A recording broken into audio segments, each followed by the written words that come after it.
This is TWiT. International law enforcement have just made it harder for you to buy your fake IDs online. Not you, Owen, but all you kids out there who are buying fake IDs. The U.S. Department of Justice announced the takedown of AlphaBay and Hansa. Those are two dark web marketplaces selling mostly fake IDs and illegal drugs like heroin and fentanyl. The marketplaces were also popular places for you to buy hacking tools, guns, and toxic chemicals. AlphaBay is said to have been 10 times larger than Silk Road and Hansa, which is smaller. Was the first place that AlphaBay sellers and buyers went after AlphaBay mysteriously shut down last month. What do you think, Owen? Whoopee, they put a huge dent in the drug market for politicians and rich people that want to get their drugs via the mail. They should get a trophy. Yeah, right.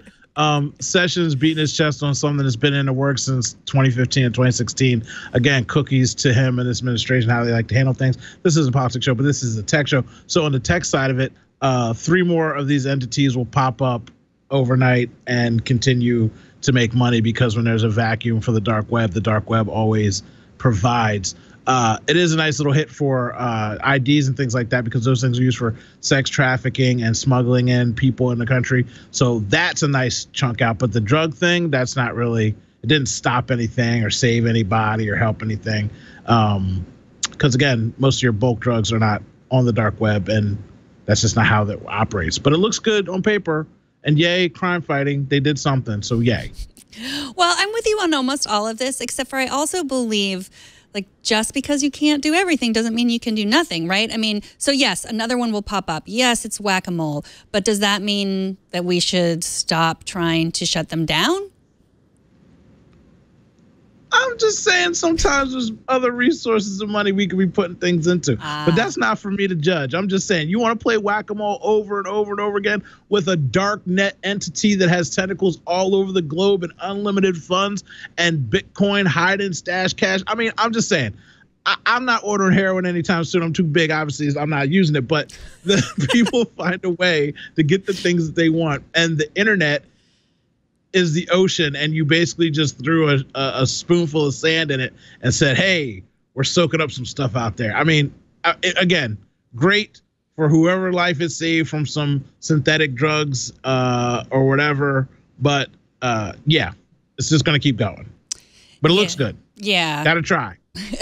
And whenever these stories, whenever these stories come out, I'm also just amazed at how much the dark web looks like Amazon, like with the star ratings and the, it's just not the stuff they're selling, but just it looks exactly. Not that I've been on it too much, but I've been on there. It's just like a fancy Craigslist. It's a notch below Amazon, but it's like Craigslist's older brother that got a job. Like, it's pretty much the same thing. So anything you want to find on there, you can find on there. I have taken a peek out of curiosity to see some things. There's a lot of scary stuff on there. So again, it's good that it comes down, but I've seen the fluidity of something goes away and it just comes right back. There's so much money to be made. And the whole instance with the guy they caught that was running the Alpha Web killed himself in the jail cell. Like, it's serious business. It's a serious business. So that guy's not talking about his partners and whoever else might be setting up the new Alpha. I mean, it's just crazy. But again, yay.